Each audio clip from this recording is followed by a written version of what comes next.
जय हिंद प्यारे बच्चों। आज हम लोग लेके आ गए हैं आपके लिए अपने एफएसटी पेपर नंबर 10 का केमिस्ट्री का डिस्कशन।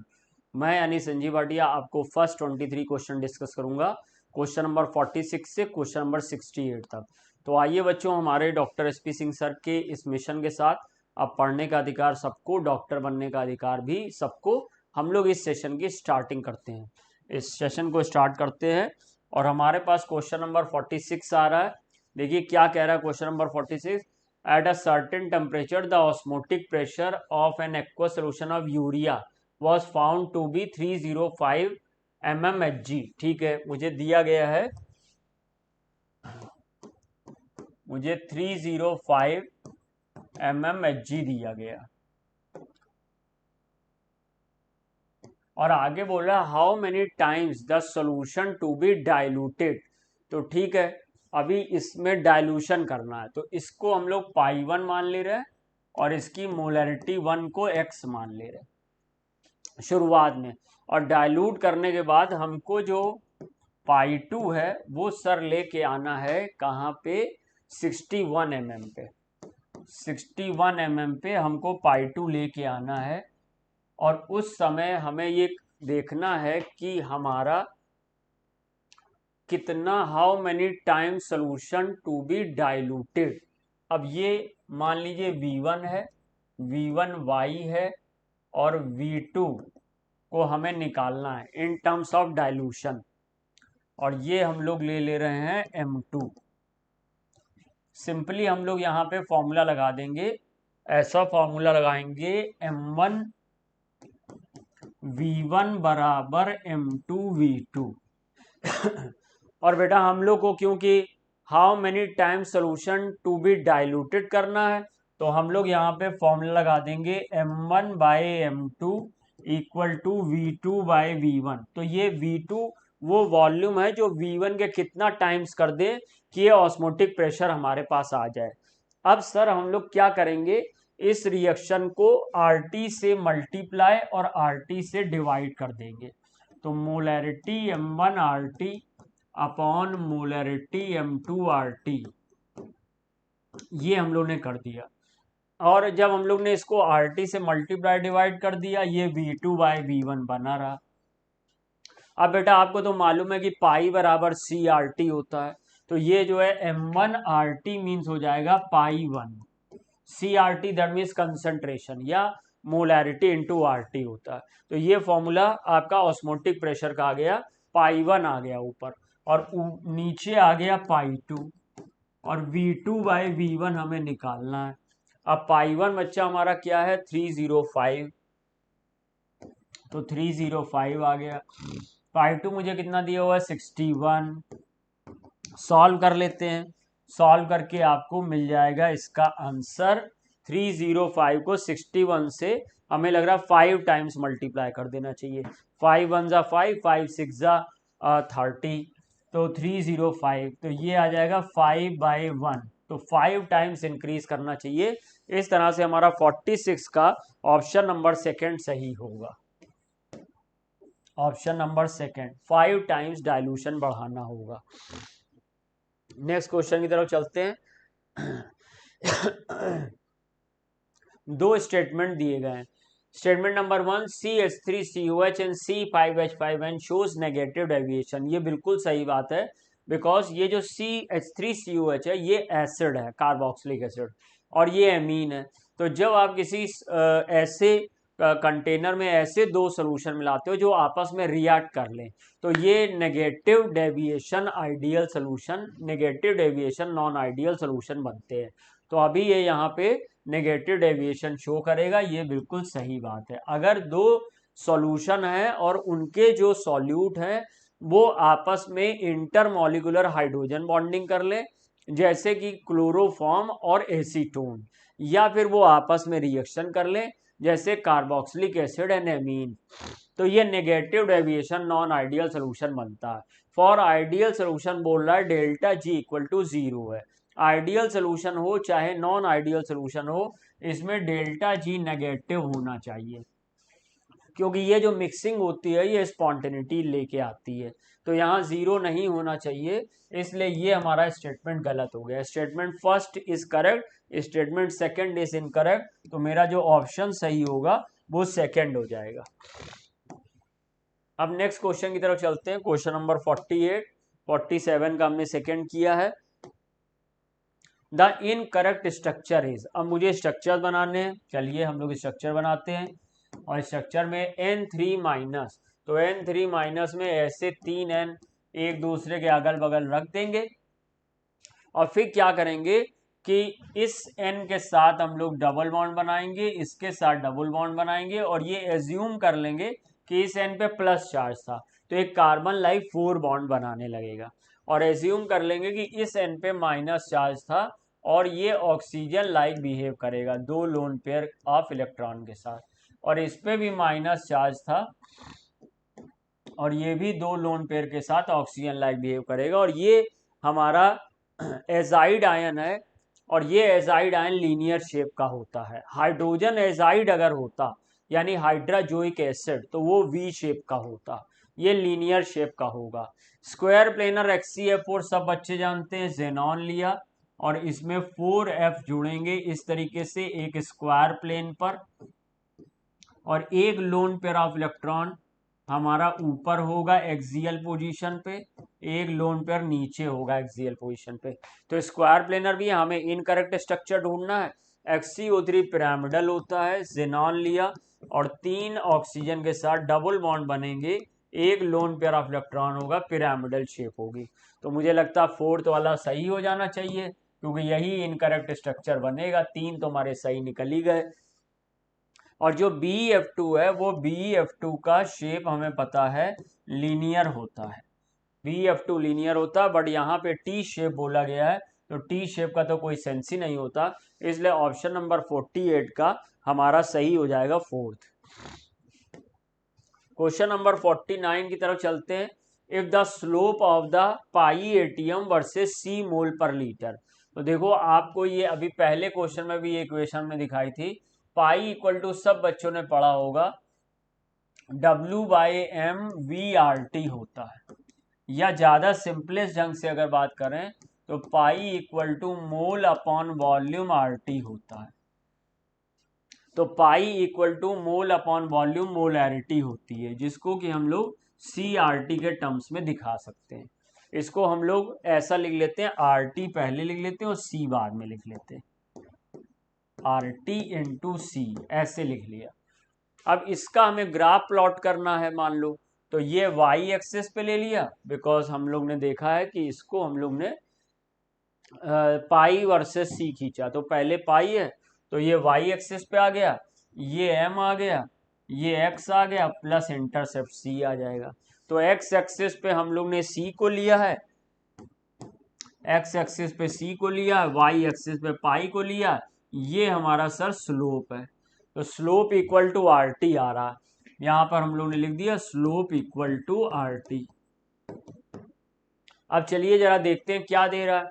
वो मुझे बता रहा है स्लोप तो 24 है, तो स्लोप की जगह पे हमने 24 रख दिया। अब मुझसे मांग क्या रहा है, टेम्परेचर मांग रहा है, तो मुझे R का वैल्यू रख देना चाहिए।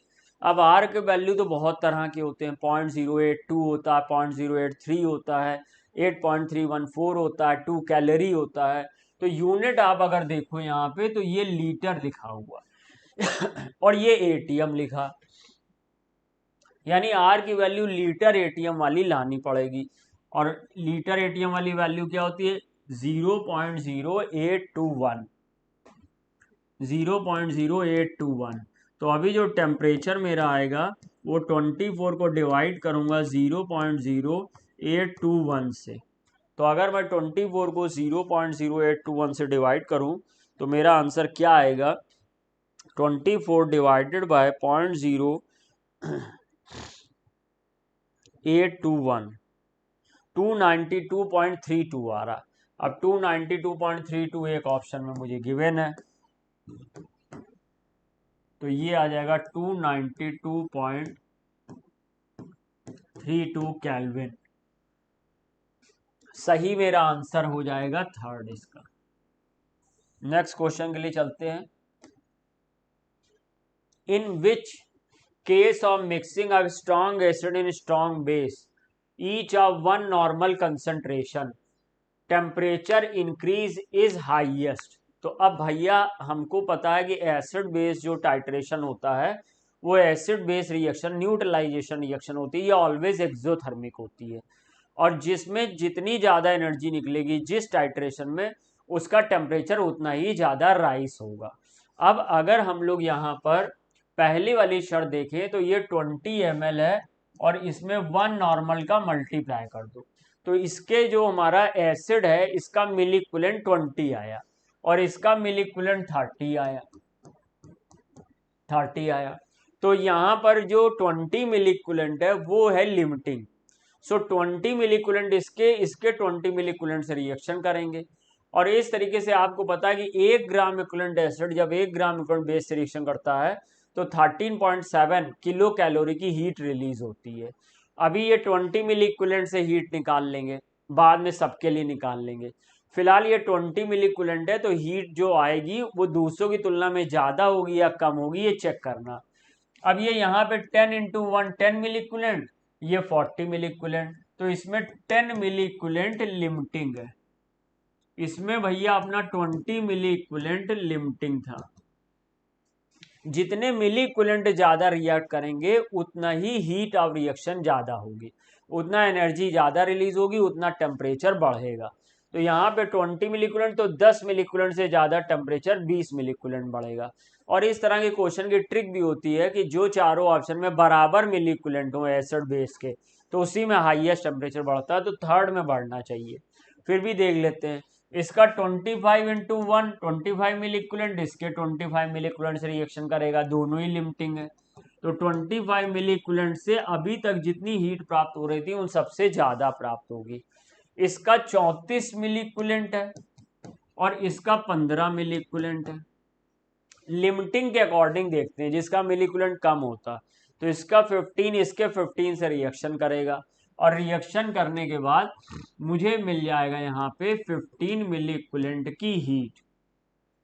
अगर हीट निकालना चाहते हो तो ऐसे समझ लो, 1 ग्राम इक्विवेलेंट बराबर होता है 13.7 किलो कैलोरी हीट। अगर 1 ग्राम इक्विवेलेंट हीट करता तो 20 × 10⁻³ ग्राम इक्विवेलेंट, क्योंकि ये मिली इक्विवेलेंट थे, जब इनको ग्राम इक्विवेलेंट बदलेंगे तो 10⁻³ हो जाएगा, देगा 13.7 × 20 × 10⁻³ अब हीट निकाल लो। ऐसे ही सब में इसमें 10 का मल्टीप्लाई होगा, फिर इसमें 25 × 10⁻³ का मल्टीप्लाई होगा, तो सबसे ज़्यादा जो हीट मिलेगी वो थर्ड ऑप्शन में मिलेगी। तो क्वेश्चन नंबर 50 का हम लोग करेंगे थर्ड ऑप्शन। क्वेश्चन नंबर 51 के लिए चलते हैं। तो आइए अब देखते हैं क्वेश्चन नंबर 51, और क्वेश्चन है which among the following are not correctly match. ठीक है सर, अब यहाँ पर देखिए डिग्री ऑफ अनसैचुरेशन 4 है, 3 डबल बॉन्ड है, 1 रिंग है, और यहाँ पर अगर हम लोग काउंट करें तो 1 2 3 4 डिग्री ऑफ अनसैचुरेशन 4 है। अगर डिग्री ऑफ अनसैचुरेशन सेम है और एक है साइक्लिक स्ट्रक्चर, एक है ए साइक्लिक स्ट्रक्चर, तो ऐसे समय में रिंग चेन आइसोमेरिज्म होगी। तो ये तो सही है, लेकिन हमें नॉट करेक्टली मैच पता करना है। ये हमारा बेंजिल अल्कोहल है, ये हमारा ऑर्थोक्रिसॉल है, यानी फिनॉल डेरिवेटिव, क्योंकि ये अल्कोहल है, ये फिनॉल है, दोनों अलग फंक्शनल ग्रुप है, मॉलिक्यूलर फॉर्मूला सेम है, तो इसको फंक्शनल ग्रुप आइसोमर होना चाहिए था, लेकिन ये है पोजिशनल आइसोमर यहाँ लिखा है, इसलिए ये हमारा इनकरेक्ट चॉइस हो गया, इनकरेक्ट मैचिंग हो गई। इसको देखिएगा, यहाँ पे 1 2 3 4 ये 2 मेथिल ब्यूटेन नाइट्राइल है, और ये है 1 2 3 4 5 ये हमारा पेंटेन नाइट्राइल है।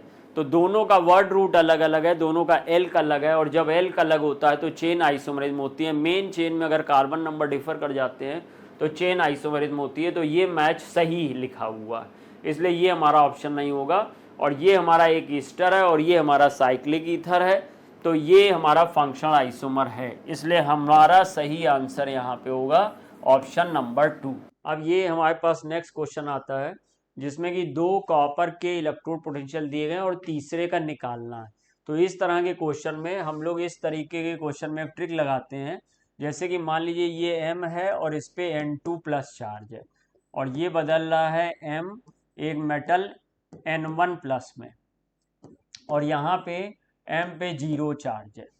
तो एक हमारे पास फॉर्मूला इसमें लगता है कि आप N2 माइनस 0 कर दीजिए और जो E नॉट है वो MN2 प्लस ऑब्लिक M कर लीजिए और ये बराबर कर लीजिए N2 माइनस N1 और फिर E नॉट कर लीजिए MN2 plus oblique MN1 plus और प्लस लगा दीजिए एक फॉर्मूला N1 माइनस 0 और N1 माइनस 0 में आप E नॉट लगा दीजिए MN1 प्लस ऑब्लिक M। तो मान लीजिए कि ये हमारे पास रिएक्शन कॉपर के लिए है, तो हम लोग ने घटते हुए क्रम में लगा लिया Cu2 plus 1 Cu plus 1 Cu। तो ये 2 प्लस N2 हो गया, N1 हो गया प्लस 1 और 0 चार्ज तो है ही है। तो हम लोग ने यहाँ पे फॉर्मूला या क्या यूज किया, N2 की जगह पे 2 ले लिया माइनस 0 और E not Cu2 plus oblique Cu बराबर N2 माइनस N1 यानी कि 2 माइनस 1 और यहाँ पे पोटेंशियल रखेंगे E not Cu2 plus oblique Cu plus 1 यानी कि 0.15 प्लस फिर हमारे पास आ जाएगा 1 माइनस 0 और E नॉट की वैल्यू क्या रख देंगे Cu प्लस 1 से Cu की 0.50। तो ये भाई हमारा 1 आ गया तो 0.15 प्लस ये हमारा 0.50 यानी कि और यहाँ पे 2 है तो अभी जो E नॉट आएगा Cu2 प्लस ऑब्लिक Cu का ये 0.65/2 आ जाएगा। 2 3 ज़ा 6 और 2 2 ज़ा 4 और 2 5 ज़ा 10। दैट मीन्स सेकेंड ऑप्शन सही हो जाएगा। तो इस क्वेश्चन को इस फॉर्मूले से हम लोग कर सकते थे। नेक्स्ट क्वेश्चन होगा क्वेश्चन नंबर 53 हमारा। IUPAC नेम इसका लिखना है, तो बहुत बढ़िया क्वेश्चन है।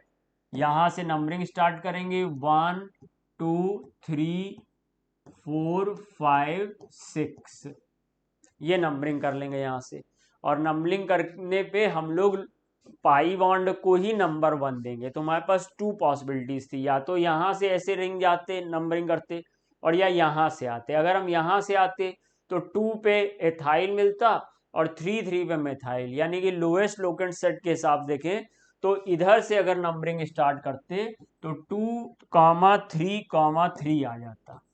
2,3,3 अगर इधर से स्टार्ट करते और अगर हम लोग इधर से स्टार्ट कर रहे हैं तो 1 पे ही एथाइल मिल रहा है और फिर 6 6 पे मेथाइल मिल रहा है। तो पहले नंबर पे जहां से कम नंबर मिल रहा है वहीं से स्टार्ट करेंगे।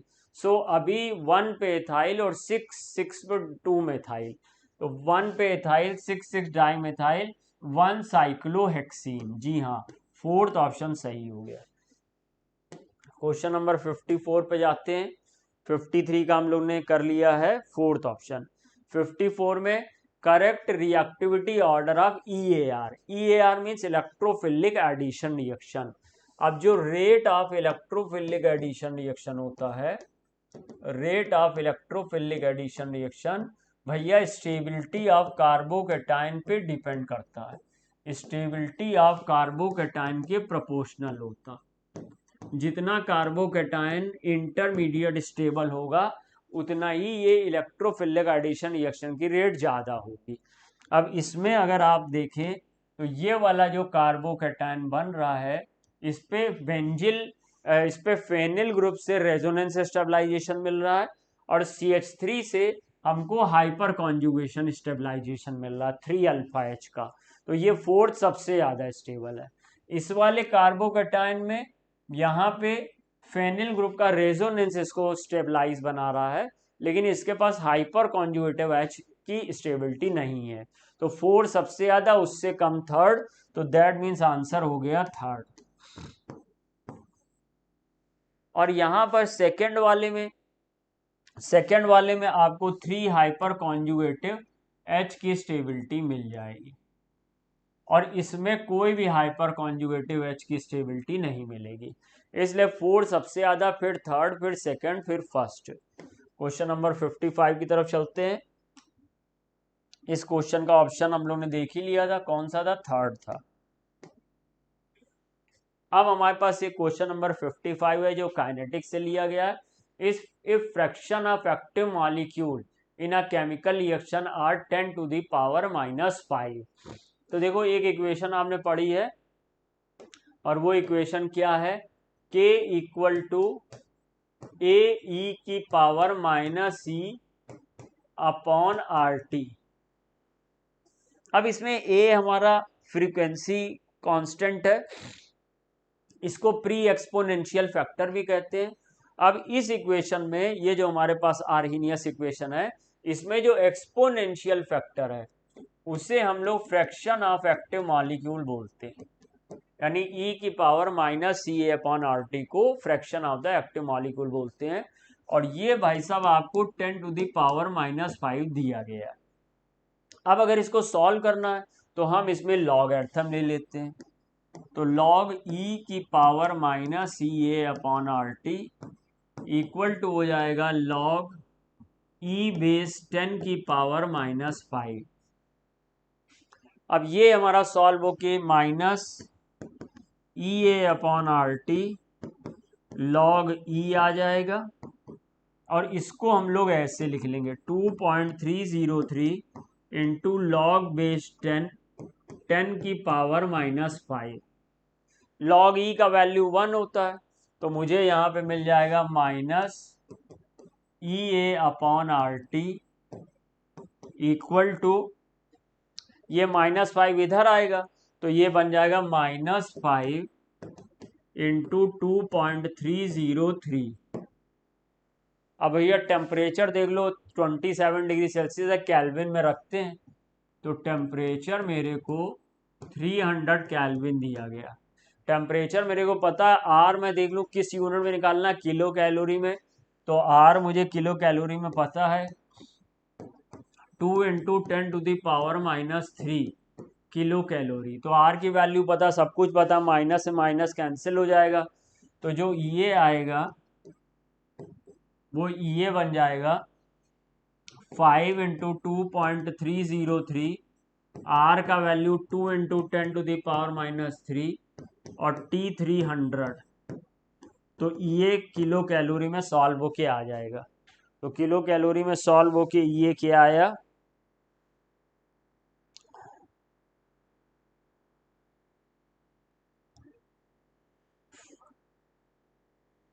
5 multiply by 2.303 multiply by two, ये 300 को 10⁻³ से 0.3 कर लेते हैं, 6.909, यानी कि फोर्थ ऑप्शन मैच कर रहा। तो ये आ गया मेरा 6.909 kilo calorie, fourth option match कर गया, मिला लीजिएगा। नेक्स्ट क्वेश्चन की तरफ चलते हैं। Question, which of the following is correct order? NH3 PH3 SH3 SbH3 basic strength decrease कर रही है, बिल्कुल सही बात है। ग्रुप में नीचे जाने पर हाइड्राइड की एसिडिक स्ट्रेंथ इंक्रीज करती है और बेसिक स्ट्रेंथ डिक्रीज करती है। तो ये HF HCl HBr HI acidic strength increase कर रही है। क्लोरीन ब्रोमीन ब्रोमीन आयोडीन में वैसे तो फ्लोरीन क्योंकि सबसे छोटा बॉन्ड लेंथ रखता है तो इसकी बॉन्ड एनर्जी सबसे ज्यादा होनी चाहिए थी, लेकिन आप लोग जानते हैं कि फ्लोरीन के ऊपर लोन पेयर का रिपल्शन इसके बॉन्ड को वीक बनाता है।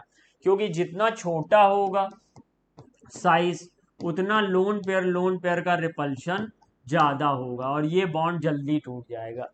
इसलिए सबसे ज्यादा बॉन्ड एनर्जी Cl2 की, फिर Br2 की, फिर F2 की होती है।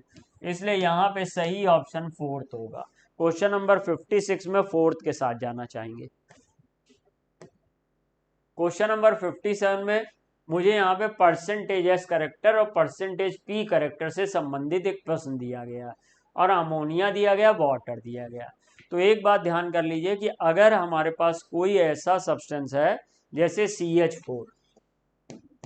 CH4 अगर हमारे पास है तो CH4 में हाइब्रिडेशन sp3 है, तो हम लोग सिंपली बोल देते हैं कि 4 ऑर्बिटल मिल के अगर 100 रुपए कमा रहे हैं तो एक ऑर्बिटल को 25 रुपए मिलेंगे। यानी कि इसका S करेक्टर 25% है और P करेक्टर 75% है।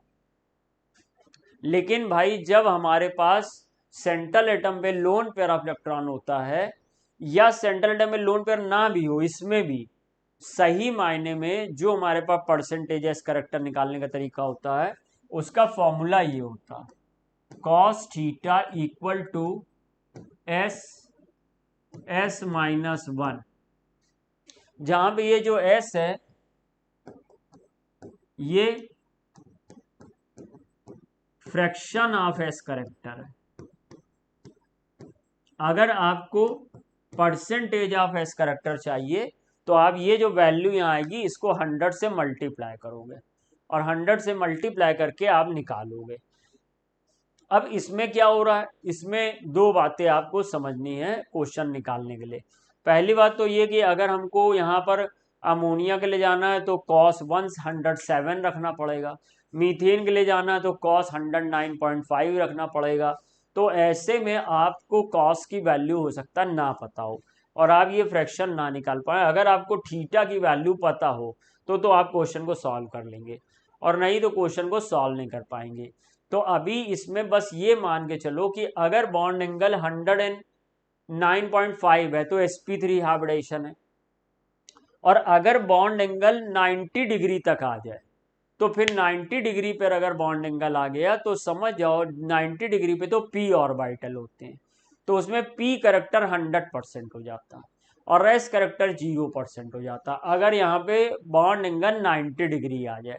इसीलिए कहते हैं कि जो हाइड्राइड में bond angle near to the 90 होता है जैसे H2S PH3 और इसके नीचे वाले SH3, इसमें प्योर p ऑर्बिटल का इन्वॉल्वमेंट होता, हाइब्रिडाइजेशन नहीं होता। तो कुल मिला के ट्रिक ये है कि जैसे जैसे बॉन्ड एंगल 109.5 से 90 तक गिरेगा वैसे वैसे परसेंटेज एस करेक्टर भी कम होता जाएगा। तो इसमें लगभग जब निकालोगे cos थीटा की सहायता से तो परसेंटेज एस 22.5 के आसपास आने लगेगा और इसमें परसेंटेज एस 20 से 21% तक आने लगेगा वाटर में। यहां पे बॉन्ड एंगल आप रख दीजिए, यहां पे बॉन्ड एंगल रख दीजिए cos 107 फॉर अमोनिया और यहां पर रख दीजिए cos 105 और परसेंटेज एस करेक्टर निकाल लीजिए। तो अमोनिया का परसेंटेज एस करेक्टर यानी x1 ज्यादा आएगा वाटर के परसेंटेज एस करेक्टर x2 से। इस हिसाब से ऑप्शन नंबर 3 सही हो और बाकी कोई ऑप्शन आपका सही नहीं होगा। ध्यान से देख लीजिएगा, परसेंटेज एस करेक्टर ज्यादा है तो ये y1 परसेंटेज p करेक्टर कम है तो y2 बड़ा होगा y1 से, तो फोर्थ नहीं हो सकता और x2 x1 से बड़ा हो नहीं सकता और ऐसे x1 और y1 की कोई कंपैरिजन की बात ही नहीं है क्योंकि परसेंटेज करेक्टर s का 22% आ रहा तो ये 100 में से घटा दो तो y1 बड़ा होगा x1 से। इस तरीके से हम लोग ने थर्ड ऑप्शन को इसको सही किया। या तो आप इससे रख के एस का फ्रैक्शन निकाल लो, फिर 100 से मल्टीप्लाई करके परसेंटेज निकाल लो 107 105, इसका माइनस आएगा 0.229 के आसपास, इसका माइनस 0.221 के आसपास आएगा cos 105 का वैल्यू। क्वेश्चन नंबर हम लोग के पास आ गया 58। Which of the following have maximum IE. IE means ionization energy. आयनाइजेशन एनर्जी तो भाई नोबल गैस की सबसे ज्यादा होती है। तो हीलियम और 2s2, तो ये तुम्हारा सेकेंड ए ग्रुप का है। हीलियम 2s2 2p3 ये तो फिफ्थ ए ग्रुप का है। हीलियम 2s2 2p5 यानी ये तो सेवेंथ ए ग्रुप का है। हीलियम 2s2 2p6 ये ग्रुप 18 का है। ग्रुप 18 यानी कि नोबल गैसेस यानी कि जीरो ग्रुप। तो डी सबसे ज्यादा आयनाइजेशन एंथैल्पी रखेगा, इसलिए फोर्थ वाला हो गया। और मैक्सिमम इलेक्ट्रॉन एफिनिटी, ई मतलब इलेक्ट्रॉन एफिनिटी सीएल की सबसे ज्यादा होती है या हेलोजेंस की सबसे ज्यादा होती है। तो ये सी देखो सीएल है या सेवेंथ ग्रुप का एलिमेंट है, तो डी एंड सी हो जाएगा।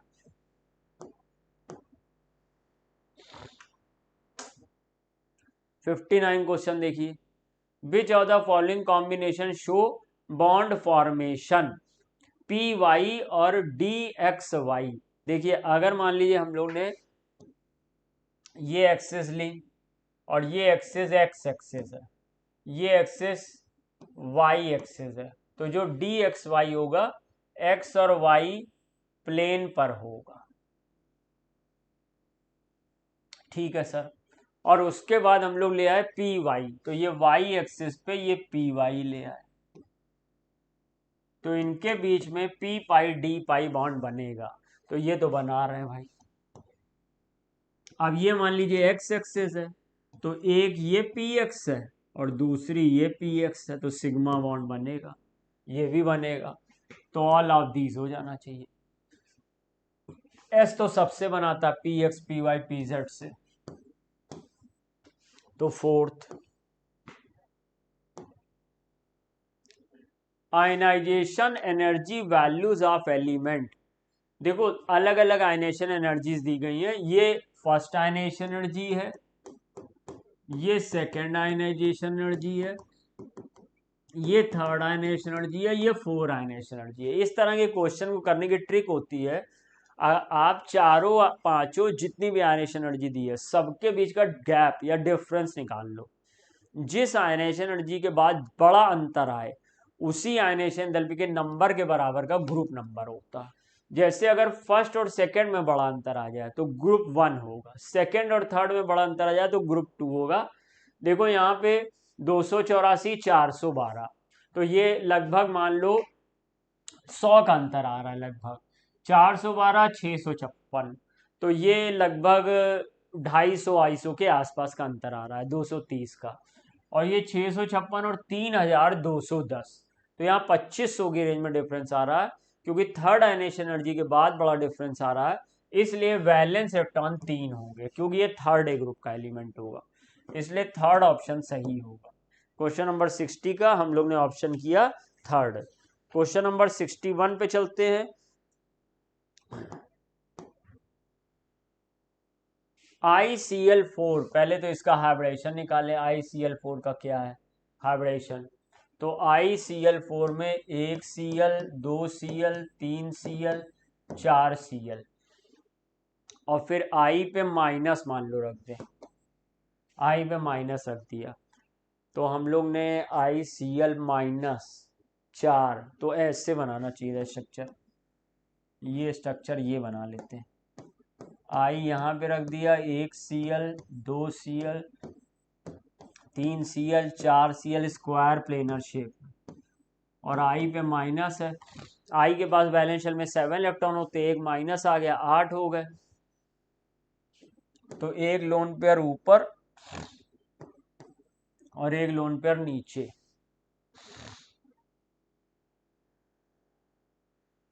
तो मुझे हाइब्रिडेशन क्या मिल गया? sp3d2, sp3d2 हाइब्रिडेशन मिल गया। जब sp3d2 हाइब्रिडेशन मिल गया तो ये जो d2 में 2 d होते हैं, एक होता है d x square minus y square और एक होता है D Z square.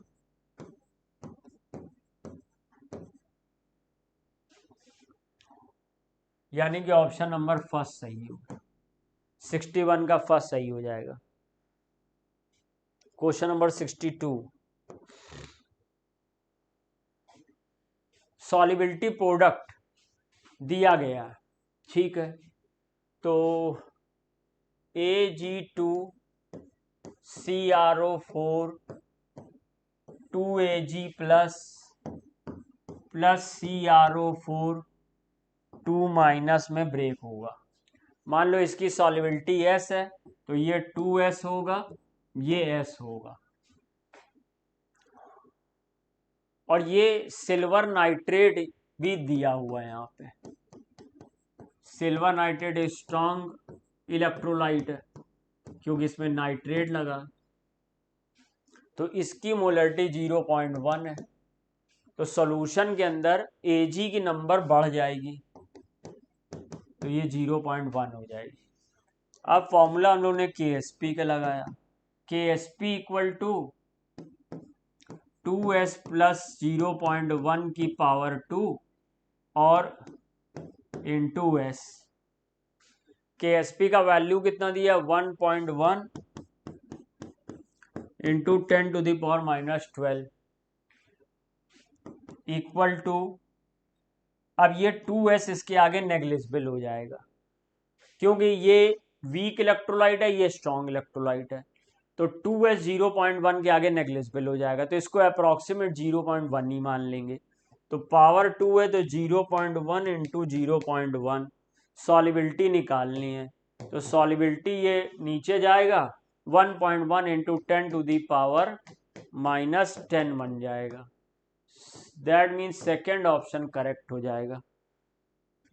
Second option, ये कॉमन आयन इफेक्ट वाला क्वेश्चन है, आप लोग ने किया होगा। नेक्स्ट क्वेश्चन की तरफ चलते हैं। Question number 63, and industrial fuel water gas which consist of mixture of H2 and CO, ठीक है, can be made by passing steam over red hot carbon. Water gas मुझे बनानी है, मैंने रेड हॉट कार्बन पे स्टीम को pass out किया और मुझे CO प्लस H2 का मिक्सचर नहीं वाटर गैस मिल गया, और ये एक एंडोथर्मिक रिएक्शन थी। The yield of CO and H2 at equilibrium would be shifted to product side by, यानी मुझे प्रोडक्ट साइड की तरफ रिएक्शन को ले जाना है, क्योंकि देखो यहाँ एंडोथर्मिक रिएक्शन है तो टेम्परेचर बढ़ाना होगा। तो यहाँ पे रेजिंग द टेम्परेचर सही है, लेकिन यहाँ पे हम देख रहे हैं कि यहाँ पे तो एक से अधिक दिए जा रहे हैं। दूसरा है raising the relative pressure of the steam. अगर आप रिलेटिव प्रेशर ऑफ स्टीम बढ़ाते हो तो यहाँ पे ओवरऑल प्रेशर भी बढ़ने लगेगा, और अगर प्रेशर बढ़ेगा तो यहाँ पर ये तो सॉलिड है और इस तरफ गैस के 1 मोल हैं और इस तरफ 2 मोल हैं गैस के, तो अगर प्रेशर बढ़ेगा तो रिएक्शन बैकवर्ड शिफ्ट होने लगेगी। तो इसको अगर हम किसी तरीके से केवल इसी का प्रेशर बढ़ाएं, तो प्रेशर बढ़ाने से यानी क्वांटिटी बढ़ाएं तो फिर रिएक्शन फॉरवर्ड ही जाएगी। तो उस समय पॉसिबिलिटी ये सही भी हो सकती थी, raising the relative pressure of the steam, लेकिन यहाँ पे कंपेरेटिव टू ऑप्शन के अकॉर्डिंग देखना पड़ेगा कि इसको हम लोग ले सकते हैं कि नहीं। ये सही भी हो सकता है और नहीं भी हो सकता। एडिंग हॉट कार्बन क्योंकि सॉलिड है तो उसका कोई प्रभाव नहीं पड़ेगा, तो ये इसको हम लोग नहीं यूज कर सकते आगे बढ़ाने के लिए। Increasing the volume of the system, यहाँ पर देखिए मैंने आपको बताया है कि 1 मोल गैस है और यहाँ 2 मोल गैस है, यानी रिएक्शन चाह रही है कि वॉल्यूम बढ़े, तो अगर आप वॉल्यूम बढ़ाओगे तो रिएक्शन फॉरवर्ड डायरेक्शन में जाएगी। तो सर ये भी सही है, तो सी और डी थर्ड ऑप्शन में सही है। ए सही भी है कुछ मायने में और कुछ मायने में सही नहीं भी है, तो ए और डी या ए और सी के साथ हम जा सकते थे अगर सी और डी ना होता तो हमने सी और डी को ज्यादा प्राथमिकता दी है।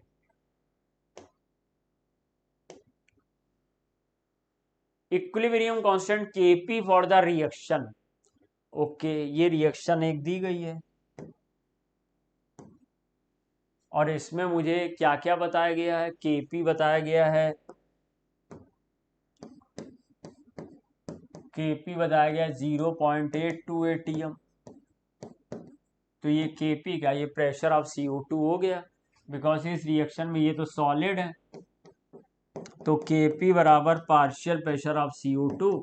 अब पार्शियल के अकेले है तो फाइनल प्रेशर ही समझो, बराबर हो जाएगा 0.82 ATM। और 727 टेम्परेचर है, 727 प्लस 273 केल्विन।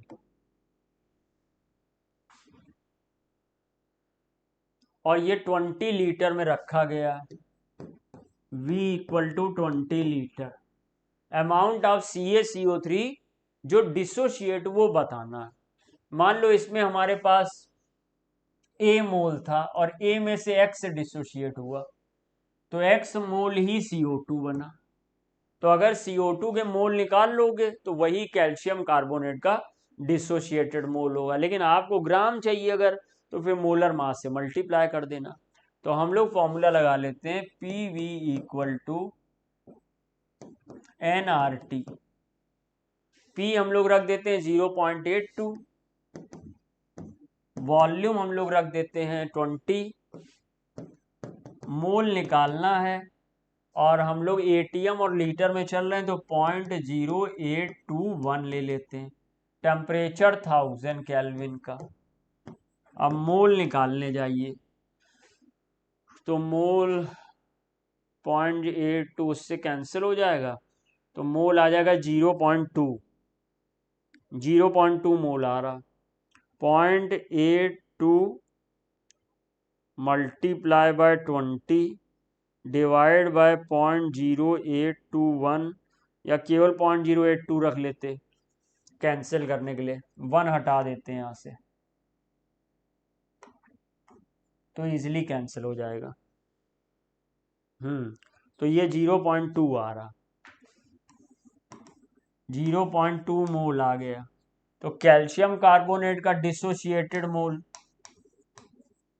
0.2 होगा। अगर W कैल्शियम कार्बोनेट का निकालना है तो मोल इंटू मोलर मास यानी 20 ग्राम।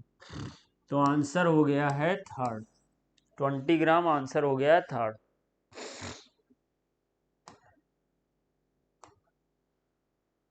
The number of electron required to balance the following half cell reaction.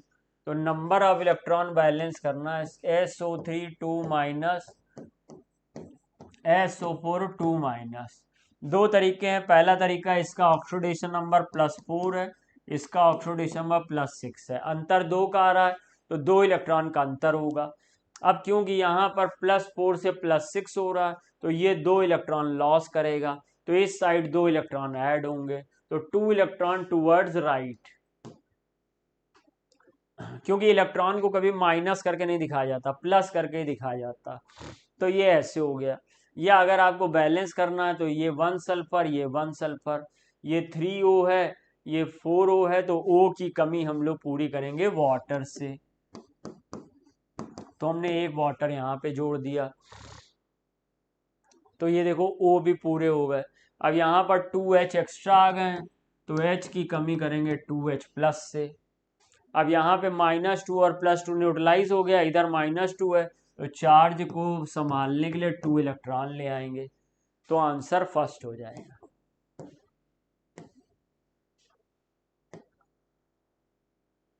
Hot KMnO4 के साथ यहाँ पे हमने रिएक्शन की है, तो ये बॉन्ड ऑक्सीडेशन की वजह से टूट जाएगा और ये एसीटोन तो बन ही जाएगा, साथ में मुझे मिलेगा यहाँ पे HCOOH फॉर्मिक एसिड, बट ये अनस्टेबल होता है तो ये टूट जाता है, बदल जाता है H2CO3 में। H2CO3 फर्दर टूट जाता है H2O प्लस CO2 में। तो X है H2O और Y है CO2। इनका मोलर मास का सम चाहिए, तो 18 वाटर का और 44 CO2 का, 8 4 12 और 4 और 5 62 टोटल बनेगा, तो थर्ड ऑप्शन हो जाएगा।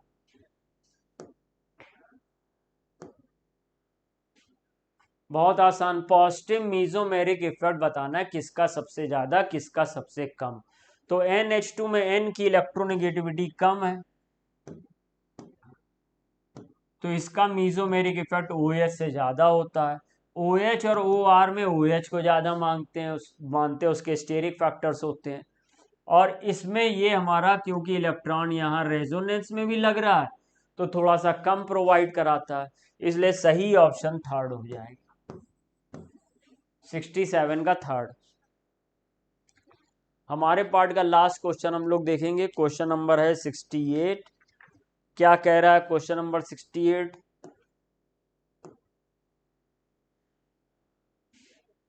अरे भाई, फ्रीडल क्राफ्ट रिएक्शन।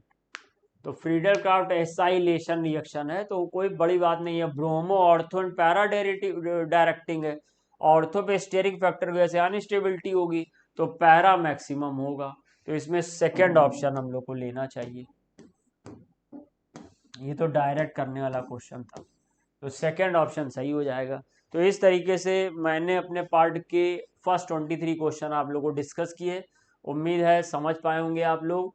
कोई क्वेरी हो तो कमेंट बॉक्स में बताइएगा। थैंक यू दोस्तों, जय हिंद जय भारत। हेलो बच्चों, तो स्टार्ट करते हैं भैया। या इसके पहले रिस्पेक्टेड संजीव सर ने 68 तक कर दिया बेटा। आगे से हम स्टार्ट कर रहे हैं और आप सबका आज FST का डिस्कशन था। होप बहुत शानदार पेपर गया होगा आप लोगों का, और पेपर भी बहुत अच्छा था। तो चलिए स्टार्ट करते हैं डिस्कशन। पहला क्वेश्चन है आपका, थोड़ा सा यहाँ से विजिबिलिटी इस क्वेश्चन की कम रहेगी बिकॉज ये व्हाइट में लगा हुआ है इस वजह से, तो इसमें मैनेज कर लीजिएगा आप लोग। Find the correct order. तो देखो बेटा, अगर हम बात करें तो बॉइलिंग पॉइंट की, तो अगर आर्थो की बात करें तो ऑर्थो का बेटा बॉइलिंग पॉइंट ज़्यादा होता है, फिर होता है आपका पैरा, फिर होता है मेटा। ठीक है ना, बिल्कुल सही है। फिर अगर हम बात करें मेल्टिंग पॉइंट की, तो मेल्टिंग पॉइंट बेटा पैरा का सबसे ज़्यादा होता है, फिर ऑर्थो, फिर मेटा। तो ये भी बात सही है बेटा। यहाँ पर अगर देखें तो क्या देखें, यहाँ पर क्या निकालना था यार, कुछ दिया नहीं। ठीक है, चलो कोई बात नहीं, यहाँ पर कुछ था पता नहीं कट गया। यहाँ पर देखें बॉइलिंग पॉइंट, ठीक है, तीनों में बॉइलिंग पॉइंट बताना है। अच्छा ओके, तो सबसे ज़्यादा इसका नहीं, गलत है, तो ये गलत हो गया बेटा। यहाँ पर आंसर कौन हो जाएगा, बोथ फर्स्ट एंड सेकेंड। ठीक है ना, मतलब ऑर्थो पे ध्यान रखिएगा, ऑर्थो पे सबसे ज्यादा हो जाएगा, फिर हो जाएगा पैरा, फिर मेटा।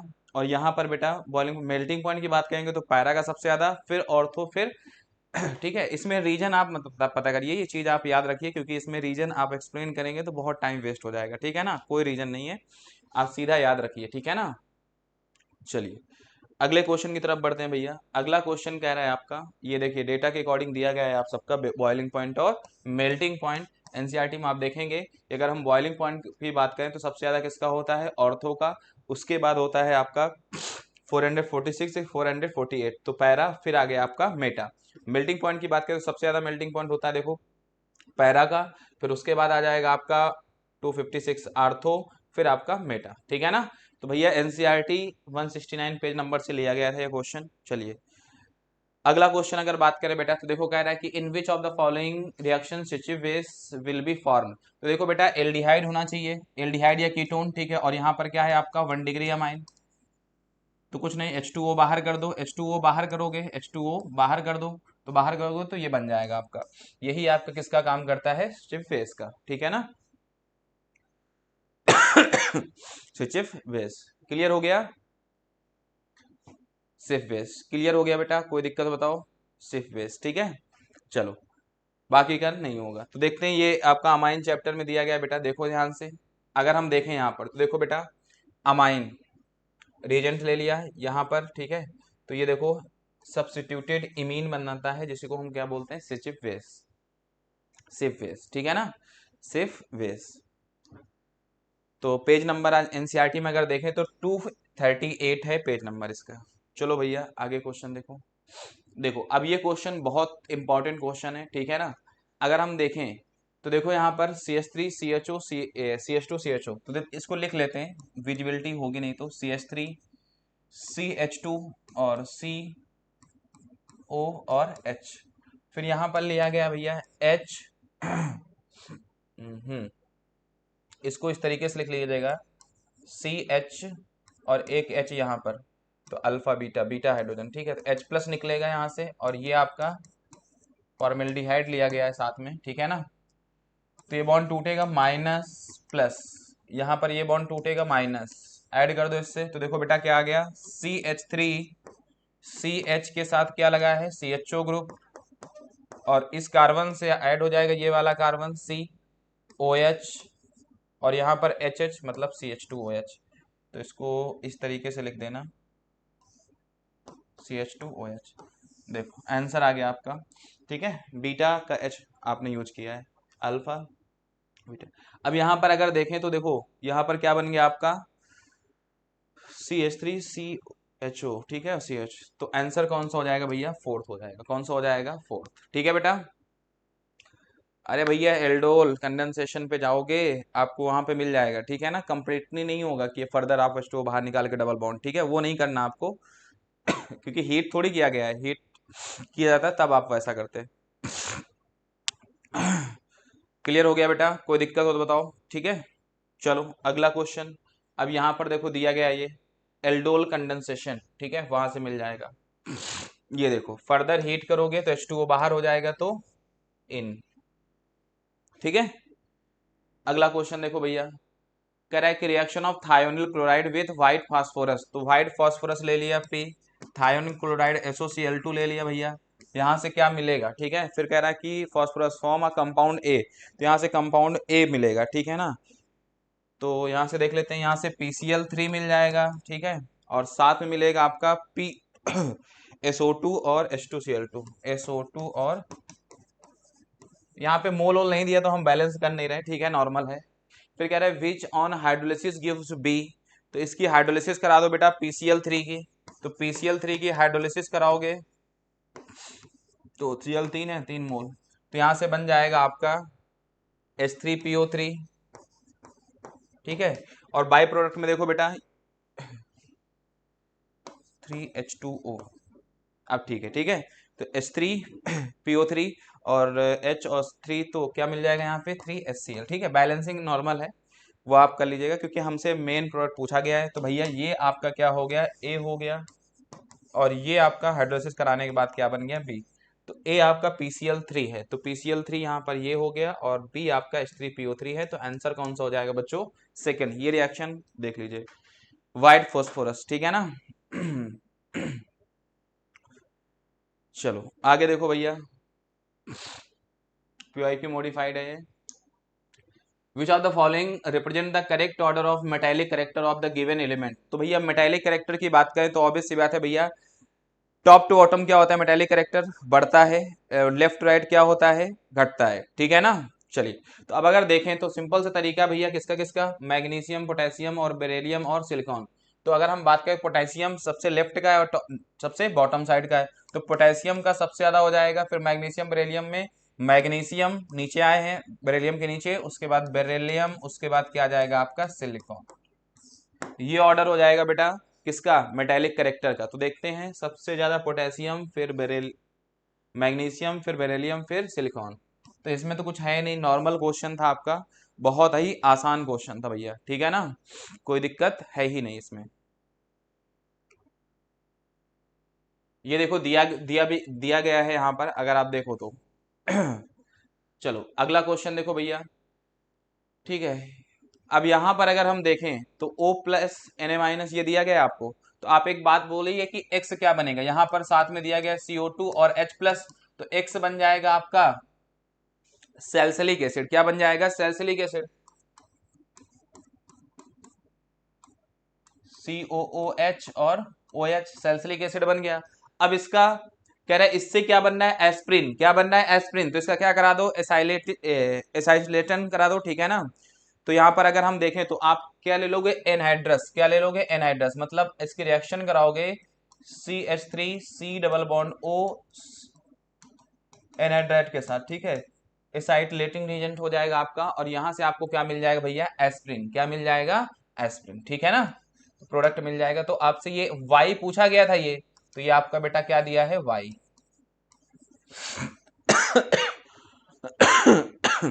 क्या दिया गया है बेटा, वाई दिया गया है। क्लियर हो गया। चलो, तो एनहाइड्राइड कहाँ दिया गया है, पहले पे, ठीक है। एनहाइड्राइड आपका क्या होता है, एसाइलेटिंग रिएजेंट का काम करता है।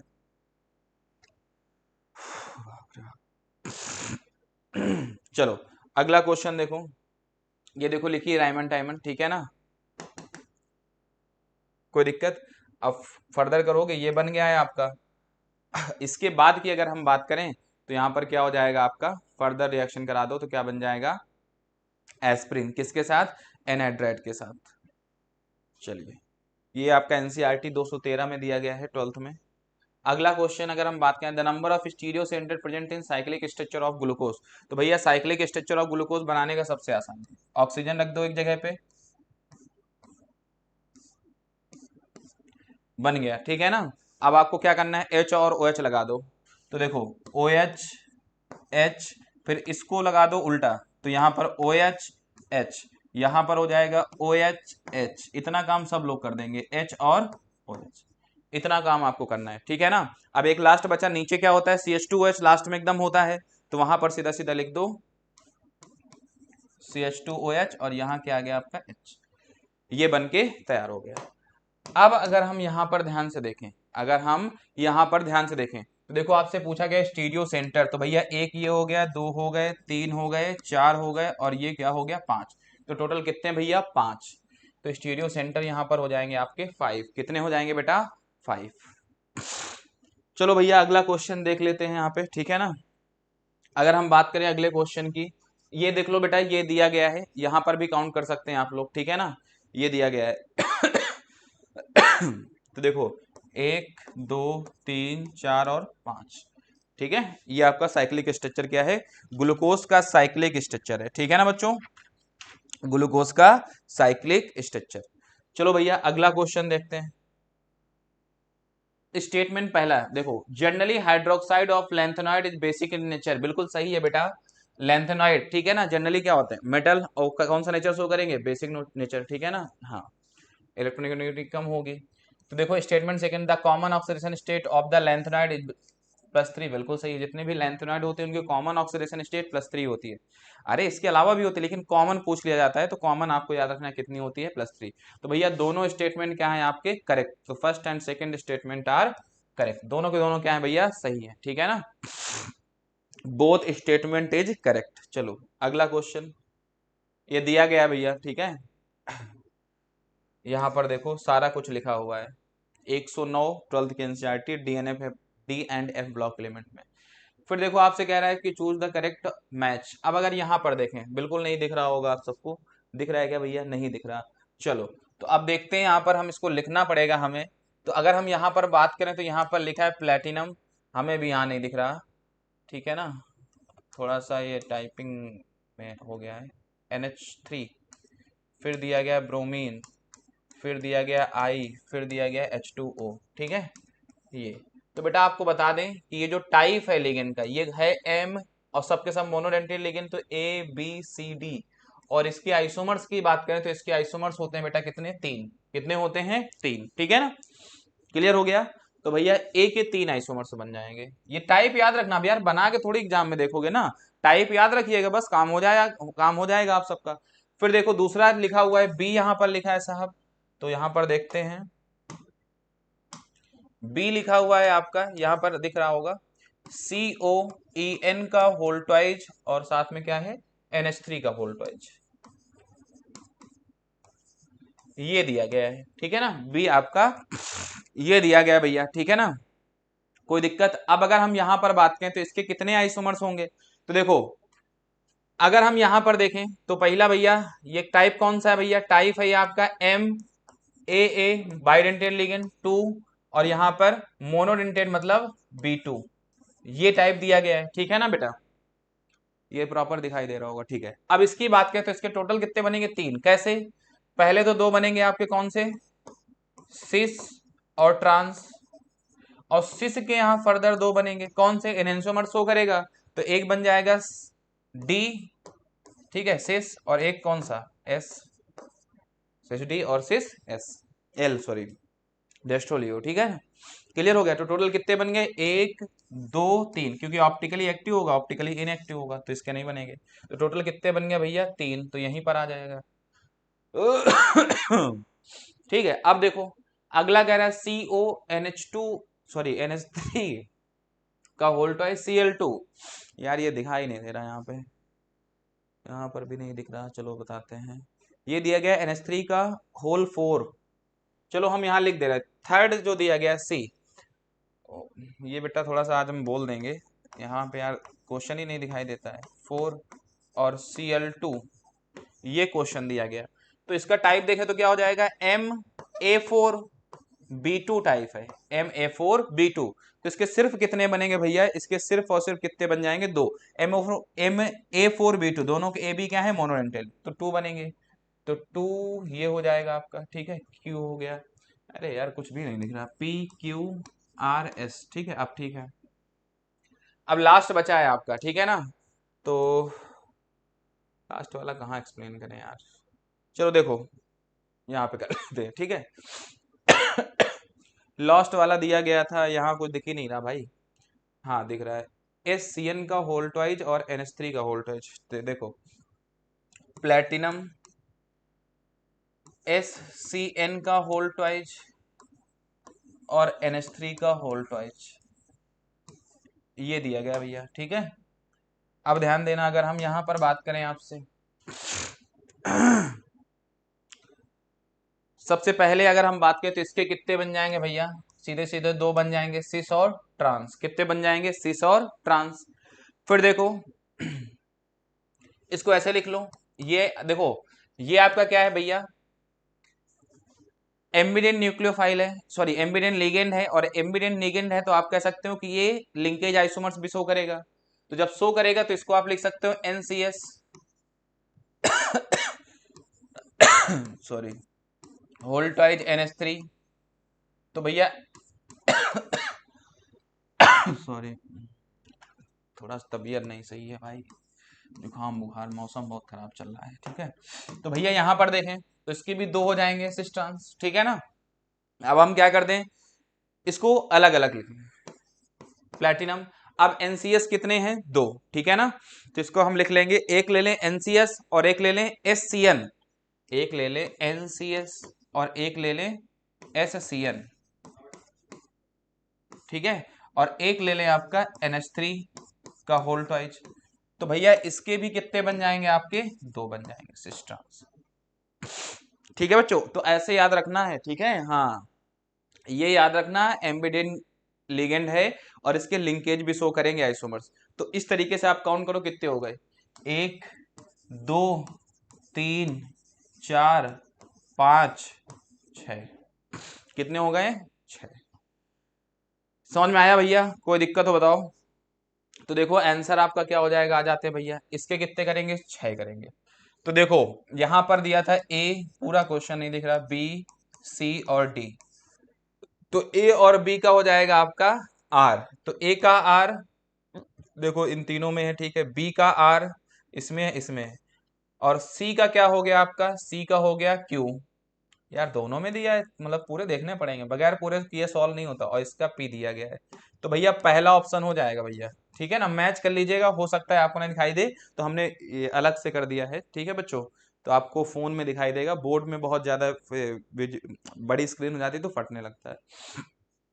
चलिए ठीक है, समझ में आ गया, कमेंट करके बताइएगा भैया, ठीक है। ये वाला खास तौर पे इस पे ध्यान रखिएगा भैया, ये वाला, ठीक है। ये आपका एम्बेडेड न्यूक्लियो, बार बार न्यूक्लियोफाइल याद आ रहा है, ऑर्गेनिक चल रही है तो ठीक है, लिगेंड है, ठीक है, एम्बेडेड लिगेंड। ये दिए गए हैं भैया आपके isomers. The IUPAC name of given compound, देखो भैया 1 2 3 4 5 और 6। यहाँ पर देखें तो क्या हो जाएगा, 2 chloro 1 methyl.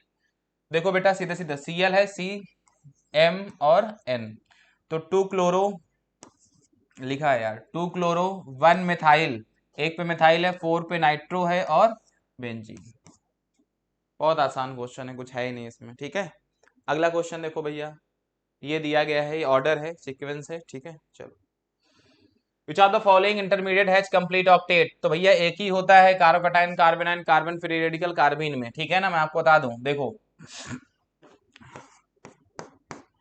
X Y Z, ये कार्बेनाइन हो गया, तो यहाँ पर इलेक्ट्रॉन 2 4 6 और 2 8, ठीक है। कार्बन फ्री रेडिकल में 7 इलेक्ट्रॉन, कार्बीन में 6, 2 2 4 2 6 इलेक्ट्रॉन, और कार्बोकैटायन में 6 इलेक्ट्रॉन। कार्बेनाइन में सिर्फ 8 होते हैं, ऑक्टेट कंप्लीट होता है, ऐसा इंटरमीडिएट है, ठीक है भैया। चलिए ये दिए गए हैं। विच of the following is incorrect match, कौन सा इनकरेक्ट मैच है? तो कहता है CO2 CO का whole 8 the number of bridging carbonyl group. तो देखो भैया एनसीईआरटी में सीधा सीधा दिया है बेटा, कोई दिक्कत नहीं है। CO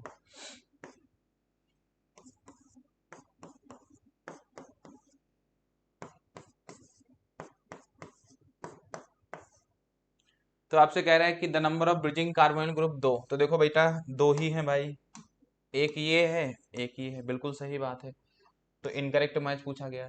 कह रहा है FeCO होल 5 मोनोन्यूक्लियर, बिल्कुल एक ही है क्या, सेंट्रल मेटल एटम, ठीक है ना, बिल्कुल सही बात है भाई, कोई दिक्कत नहीं।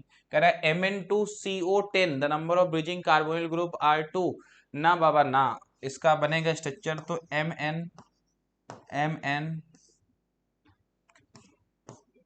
CO CO CO CO CO CO,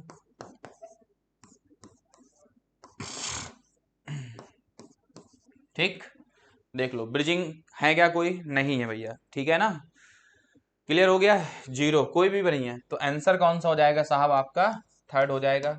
last कह रहा है MnCO होल 5 ऑक्सीडाइजिंग एजेंट, तो कई बच्चे सोच लेते होंगे नहीं भैया रिड्यूसिंग एजेंट होगा क्योंकि Mn0, ऐसा नहीं है, देखो दादा ऐसा नहीं है, आपको यहाँ पर निकालना पड़ेगा En इफेक्टिव एटॉमिक नंबर।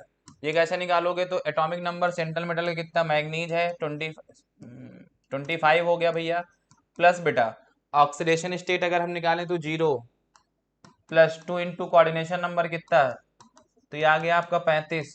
और अगर हम देखें यहाँ पर 35 आया है आपका En, तो भैया सिंपल सी बात है, अगर इसको एक इलेक्ट्रॉन मिल जाए, मिल जाए, एक इलेक्ट्रॉन मिल जाए, तो ये उसी लाइन पे अगर हम देखें 3D सीरीज में, तो उसी लाइन में अगर देखें तो यहाँ पर एक नेक्स्ट नोबल गैस क्या मिल जाएगी आपको, क्रिप्टॉन, हाँ मतलब हीलियम, नियॉन, आर्गन और क्रिप्टॉन, सही है, ठीक है। तो स्टेबल कॉन्फ़िगरेशन अचीव करेगा, ठीक है ना, स्टेबल हो जाएगा, तो यहाँ पर एक इलेक्ट्रॉन क्या करेगा ये ऐड, तो यहाँ पर 36 आ जाएगा, 36, और अगर 36 आएगा तो आपको क्रिप्टॉन का कॉन्फ़िगरेशन अचीव कर लेगा।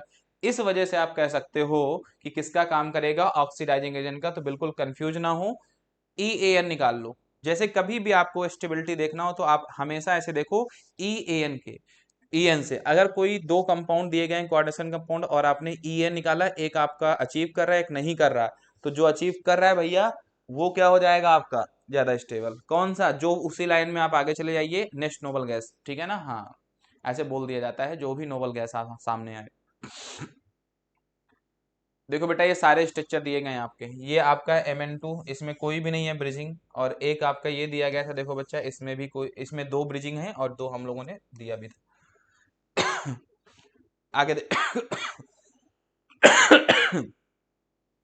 Benzene diazonium chloride gives various type of reaction, which of the following reaction is electrophilic substitution.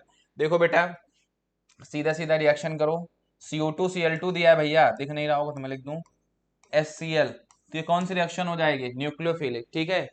NaBH4 nucleophilic, C2H5 nucleophilic. Last वाली देखो भैया ये आपकी दी गई है बेटा, तो वही वाली कर दे रहा है मेन वाली, N2Cl-, इसके रिएक्शन करा रहे हैं हम OH के साथ, ठीक है ना।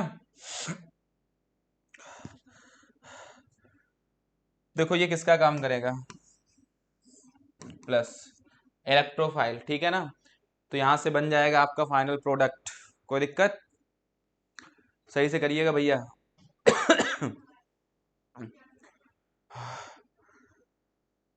चलो देखो, तो ये आपका बन जाएगा यहां से OH, N double bond N, और इससे लग गया आपका, तो ए जो ग्रुप आ जाएगा, ठीक है ना, हाँ।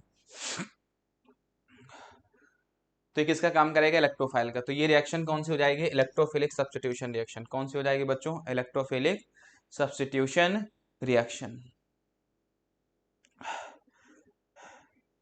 चलो अगला देखो, ये दिया है यहाँ पे सारी रिएक्शन दी गई हैं, ठीक है ना। कहाँ पर लिखा है, डाइजोनेशन, डाइजोटाइजेशन, ठीक है। देखो ये वाले अगर देखें तो ये CO2 Cl2 Cr2 Cn, ये सब कौन सी रिएक्शन है, न्यूक्लियोफाइल, ठीक है ना। चलो भैया आगे देखते हैं, वो चीज नहीं दी गई है, हाँ ऊपर दिया गया है, ठीक है। अब देखो ये क्वेश्चन भैया दिखाई दे रहा है यार, कैमरे में देखो, हाँ दे रहा है, ठीक है। पहले में दिया गया है, कह रहा है कि पेयर ऑफ कंपाउंड, फिर दिखा है डिफ्रेंशिएट मेथड, कि किसको, तो एसीटोन और एल्डिहाइड। तो आप सबको पता है कि एसीटोन और एल्डिहाइड की बात करें तो जो आपका एल्डिहाइड ग्रुप, एसिड एल्डिहाइड दिया गया है, तो एल्डिहाइड ग्रुप क्या देता है, टॉलेंस रेजेंट, लेकिन एसीटोन देता है क्या भैया, एसीटोन नहीं देता है, ठीक है ना। तो इसको कौन डिफ्रेंशिएट करेगा, टॉलेंस रेजेंट। फिर कह रहा है एथेनॉल एंड मेथनॉल, तो एथेनॉल और मेथनॉल की बात करें तो एथेनॉल आपका आइडोफॉर्म टेस्ट देता है, एथेनॉल आपका आइडोफॉर्म टेस्ट देता है, लेकिन मेथनॉल नहीं देता, यहां पर एसीटोन नहीं देता, कौन सा, टॉलेंस रेजेंट। फिर कह रहा है फिनॉल एंड साइक्लोहेक्सोनॉल, ये आपका ब्रोमीन वाटर टेस्ट देता है, क्या देता है बेटा, फिनॉल आपका ब्रोमीन वाटर टेस्ट देता है, फिनॉल, लेकिन साइक्लोहेक्सोनॉल नहीं देता है, ठीक है, ये भी सेपरेट हो गया, तो ये ब्रोमीन वाटर टेस्ट। फिर आता है एन पेंटेन, ठीक है, ये बेटा ऊपर एन पेंटेन है और टू पेंटीन है, तो यहाँ पर इसकी रिएक्शन कराएं तो यहाँ पर डाइल्यूट एल्कलाइन KMnO4, जिसको हम बायर्स रेजेंट भी बोलते हैं, ठीक है ना, ऑक्सीडेशन याद होगा आप सबको, ऑक्सीडेशन कराया था, तो यहाँ पर टू पेंटीन देगा, पेंटेन नहीं देगा, ठीक है ना, तो ये डिफरेंशिएट मेथड है। अब देखो मिला लो भैया सबको, ए का क्या हो गया आर, तो ए का आर कहाँ है, ये दिया है, ये दिया है, बी का दिया है एस, तो यहाँ पर भी दिया है, सी का दिया है आपका पी, तो ये हो गया, और डी का क्यू, सॉरी ये वाला, तो सेकंड ऑप्शन हो जाएगा, ठीक है। क्लियर हो गया, चलो अगला क्वेश्चन देखो भैया, if uncertainty in the position of an electron is 4 times the uncertainty in momentum, तो देखो भैया सीधी सी बात, फॉर्मूला पता होगा, delta x into delta p equal to h upon 4 pi. तो अगर हम यहाँ पर देखें तो आप सबको पता है डेल्टा पी बराबर क्या होता है, मास इंटू वेलोसिटी, तो मास तो सेम रहेगा लेकिन वेलोसिटी क्या हो जाएगी, चेंज, ठीक है ना, तो चेंज इन वेलोसिटी। तो यहाँ पर कह रहा है कि आपका जो डेल्टा एक्स है वो बराबर है 4 टाइम्स ऑफ डेल्टा पी के, तो यहाँ पर देखो delta 4 delta P into delta P बराबर एच अपॉन 4 पाई हो गया। तो यहाँ पर आ जाएगा 4 डेल्टा पी स्क्वायर, तो 4 आपका नीचे आ गया, तो यहाँ से 4 नीचे कर लेते हैं, अरे यार, अबे, और डेल्टा पी को ओपन भी कर लेते हैं, एम स्क्वायर, चलो लिख लेते हैं, ज़्यादा स्टेप गैप ना करें, डेल्टा पी का स्क्वायर बराबर आ गया आपका एच 4 इंटू 4 इंटू पाई, ऐसे लिख लो, अभी काम आएगा, ठीक है। हाँ अब अगर देखें तो इसको लिख सकते हैं m square delta v square बराबर यही, अब यहाँ से एम स्क्वायर नीचे भेज दो, ठीक है ना, तो एच अपॉन ये आ जाएगा 4 इंटू 4 इंटू पाई इंटू भैया एम स्क्वायर, ठीक है। अब यहाँ पर आ जाओ इधर, डेल्टा वी स्क्वायर बचा, अब डेल्टा वी इक्वल टू हो जाएगा आपका, अब रूट करोगे भैया तो रूट में देखो 4 का रूट करोगे तो 4 में एक 4 बाहर आ गया, और एम स्क्वायर से ये खत्म, एक ये खत्म स्क्वायर करने पे, तो यहाँ पर आ जाएगा आपका 1/4m, और यहाँ अंडर रूट में आ जाएगा आपका एच अपॉन पाई। तो देखो भैया डेल्टा वी बराबर, वेलोसिटी पूछा गया था तो ये आ गया एच अपॉन पाई, तो 1/4m H upon pi, second option हो जाएगा बेटा, ठीक है। बताइए क्लियर है कि नहीं, कोई डाउट वगैरह हो तो बता दो भैया जल्दी से, कोई अगर डाउट वगैरह है तो बताइए जल्दी से, ठीक है। चलो थोड़ा सा विजिबिलिटी नहीं है, ये देखो बेटा, ये फॉर्मूला आपका दिया गया है, कोई दिक्कत नहीं है इसमें, ठीक है ना। हाँ अगला देखो भैया, अरे यार सब, दोनों तरफ हिंदी हिंदी कर दिया है, ठीक है। यहाँ पर बेटा दिया गया है कंसंट्रेशन, और यहाँ पर दिया गया है time, for a zero order reaction calculate the rate constant and half life for following data, ठीक है ना। तो अगर हम रेट लिखें बेटा जीरो ऑर्डर का तो क्या हो जाएगा, concentration of A at time T बराबर concentration of A at time zero initial time minus क्या हो जाएगा के टी, सारी कंसंट्रेशन पुट करके यहाँ की के की वैल्यू अगर हम निकालें तो देख लो भैया, और टाइम रख दें कितना 5 मिनट, भाई डिफरेंस कितना दिख रहा है, 5 10 15 है तो 5 का दिख रहा है, देखो यहाँ पर आ जाएगा आपका कितनी कंसंट्रेशन है, 0.6, 0.4, 0.2, तो इसका डिफरेंस हो जाएगा 5, तो यहाँ पर ले लो 0.4। ठीक है, तो ये आ गया आपका 0.4 बराबर 0.6 माइनस के इंटू 5।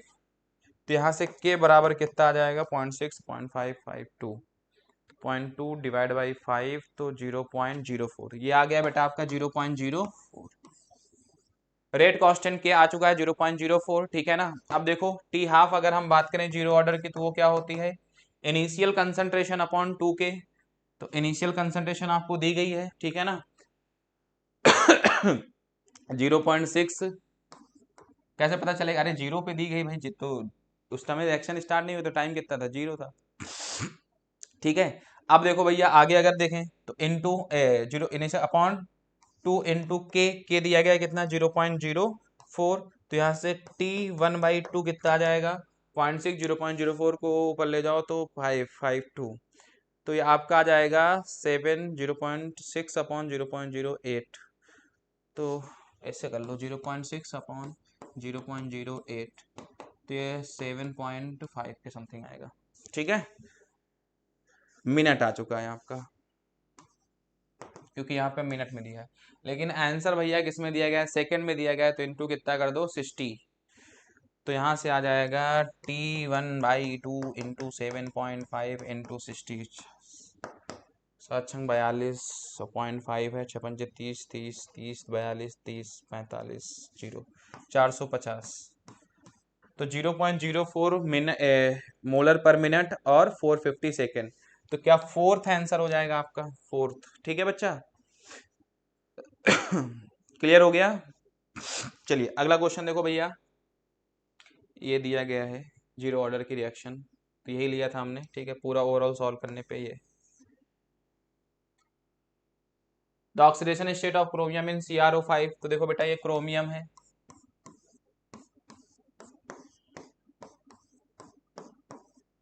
-1, -1, -1, -1, -2। तो इसको मान लो x प्लस -6 माइनस 2, 4, 5, 6, अरे यार 2, 2, 4, 2, 6 बराबर 0। तो x बराबर कितना, प्लस का 6। तो भैया आ चुका है आपका प्लस का 6। आगे देखो बच्चा, आई इतना कुछ आ गया भाई। फिर कह रहा है आपसे लिस्ट वन। तो देखो भैया value of L, L azimuthal quantum number दिया गया, ऑर्बिटल दिए गए। तो देखो बेटा अगर आपको हम यहाँ बता दें एल की वैल्यू 0 है, तो यहाँ पर एम की वैल्यू कितनी, 0, तो मतलब ऑर्बिटल कितने हो जाएंगे, ऑर्बिटल यहाँ लिख देना 1 हो जाएगा। ठीक है, 1 हो गया। एल की वैल्यू अगर क्या दी गई है 2, तो एम की होगी 3 वैल्यू, सॉरी 2 दी गई, 5 होंगी। देखो एम की कौन कौन सी, -2, -1, 0, +1, +2। तो कितने ऑर्बिटल हो गए भैया, 5। 1, 2, 3, 4, 5। ठीक है, 5 ऑर्बिटल हो गए। फिर देखो इधर देख लो, तो 0 है तो ऑर्बिटल कितने होंगे, 1 होंगे, क्या दिया है, अच्छा यहाँ पे। ठीक है, 2 होंगे तो 5 हो जाएंगे। ठीक है, अब 3 दिया है, अगर एल की वैल्यू 3 है तो एम की वैल्यू क्या हो जाएंगी, -3, -2, -1। अरे यार भैया याद रखना एल बराबर होता है -m2, अबे क्या लिख रहा हूँ, एम बराबर होता है -L2 + L। -L से +L वेरी करती है बेटा। तो देखो -3, -2, -1, 0, +1, +2 और +3। तो ए टोटल ऑर्बिटल कितने हो गए भैया, 7। 2, 3, 4, 1, 2, 3, 4, 5, 6 और 7, 7 वैल्यू हो गई, -3, -2, -1, 0, +1, +2, +3। तो ये हो गया 7। और अगर 1 दिया गया है तो एल की वैल्यू अगर 1 है तो एम की वैल्यू होगी -1, 0, +1। ठीक है, तो भैया इसको इधर लिख लेते हैं। एम एल अगर 1 है तो एम की वैल्यू -1, 0, +1, तो 3 वैल्यू हो जाएगी। ठीक है बच्चों, क्लियर हो गया। तो आंसर बताओ कौन सा हो जाएगा, ए का सेकंड, ठीक है, बी का फर्स्ट, ठीक है, सी का 4, ठीक है, और डी का थर्ड। सेकंड ऑप्शन हो जाएगा भाई अपना, कौन सा हो जाएगा, सेकंड। ठीक है, चलो अगला क्वेश्चन देखो भैया। विच of the following relation in is correct. कह रहा है कि 1 मोल N3 minus ion have 10 mole electron, बिल्कुल सही है। 7 होते हैं, 3 माइनस लगा 10 इलेक्ट्रॉन हो जाएंगे। और आयन बोल रहा है मतलब मोल की बात कर रहा है, तो 10 मोल इलेक्ट्रॉन, बिल्कुल सही बात है, नो डाउट। फिर कह रहा है 1 मोल O2 minus ion have 6.023 into 10⁻22, गलत। तो आपका इनकरेक्ट पूछा गया था, तो कौन सा हो जाएगा बेटा? सेकंड। फिर कह रहा है 1 mole methane has 10 mole of proton, बिल्कुल सही है, ठीक है ना? क्यों? 6 और 1 का 1 तो 4 का 4, तो 6 4 10 मोल, बिल्कुल सही है। 1 मोल वाटर हैड, तो H2O, ऑक्सीजन का 8 और हाइड्रोजन का 2, 10 मोल ऑफ प्रोटॉन, बिल्कुल सही है। तो आंसर कौन सा हो जाएगा भैया? सेकंड आपका इनकरेक्ट हो जाएगा, बाकी सबके सब क्या है? Correct. Sorry, correct diagram acidic strength. बेटा एसिडिक स्ट्रेंथ दी गई है ऑफ द एसिड। तो देखो CO2 कार्बन है, नाइट्रोजन है, तो लेफ्ट टू राइट जाओगे तो क्या होती है? इंक्रीज, बिल्कुल सही है बेटा, बिल्कुल दिक्कत नहीं, इंक्रीज हो रही है लेफ्ट टू राइट जाने पे। टॉप टू बॉटम क्या होती है एसिडिक स्ट्रेंथ? डिक्रीज, तो नाइट्रोजन से फास्फोरस की तरफ जा रहे हो तो डिक्रीज हो रही है, बिल्कुल सही है। फिर अगर बेटा लेफ्ट टू राइट जाने पे इंक्रीज, तो राइट से लेफ्ट आने पे क्या? डिक्रीज, तो बिल्कुल सही लिखा है। और टॉप टू बॉटम आने पे डिक्रीज, तो बॉटम से टॉप जाने पे क्या? इंक्रीज, बिल्कुल सही है, तो ऑप्शन फर्स्ट हो जाएगा। बाकी तो यही चीजें दी गई हैं, बस घुमा दिया है, गलत कर दिया है। तो आंसर कौन सा हो जाएगा? फर्स्ट। कुछ है ही नहीं, बस देखने में बड़ा क्वेश्चन लग रहा है, आपको ये चीजें सब पता है। क्यों? लेफ्ट राइट जाते हो एसिडिक स्ट्रेंथ बढ़ती है तो increase, top to bottom decrease, right to left decrease, top bottom to top increase.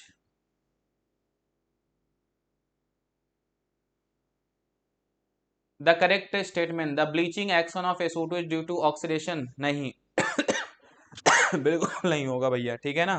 तो ये क्या हो गया आपका? गलत हो गया। फिर कह रहा है SO2 act as a oxidizing agent and reducing, बिल्कुल सही बेटा, +4 बीच का है ना, हायर और लोअर के बीच में, दोनों बोथ है, oxidizing as well as reducing, बिल्कुल सही है। फिर कह रहा है कि ये सही है बेटा, तो बी हो गया आपका सही। फिर कह रहा है an acidified K2Cr2O7 paper turn red when expose to SO2, नहीं, रेड नहीं, ब्लू शायद, ग्रीन शायद होता है, ठीक है ना? बट ये गलत है, ये नहीं होता है, रेड नहीं होगा, तो ये गलत हो गया भैया आपका। फिर SF6 does not hydrolyse easily, क्यों? क्योंकि इसके पास कोई खाली ऑर्बिटल नहीं है, 6 दूनी 12, 12 इलेक्ट्रॉन हो जाएंगे भैया सीधा सीधा, ठीक है ना? तो बिल्कुल सही बात है, तो डी हो गया। तो सॉरी, बी और डी सही है, बाकी गलत है। तो बी और डी, थर्ड ऑप्शन क्या हो जाएगा आपका? करेक्ट हो जाएगा बच्चों। फिर देखो, the unit of rate constant for first order reaction, भैया इससे आसान कुछ नहीं हो सकता है, ठीक है ना? हाँ, बहुत आसान। कौन सा हो जाएगा? सीधा सीधा सेकंड इनवर्स। क्या हो जाएगा बेटा? सेकंड इनवर्स, ठीक है। भैया थोड़ा सा तबीयत सही नहीं था, ठीक है ना, तो थोड़ा सा हो सकता है कि कुछ चीज़ें उतनी क्लियरिटी आपको ना मिली हो, उसके लिए सॉरी। बट कोशिश मैंने पूरी की है, ठीक है ना, एक एक क्वेश्चन एक्सप्लेन करने की। अब जिनका कोई एक्सप्लेनेशन नहीं था तो चीज़ें हैं कि भैया अब मिथाइल कैरेक्टर ऐसे बढ़ता है तो बढ़ेगा, ठीक है। बाकी आप लोग कमेंट करके बताइएगा कैसा लगा आप लोगों को, ठीक है ना। थैंक यू सो मच, ऐसे ही टेस्ट देते रहिए भैया, ठीक है ना, और बढ़िया से तैयारी करते रहिए। चलिए मिलते हैं अगले सेशन पे, तब तक के लिए थैंक यू सो मच।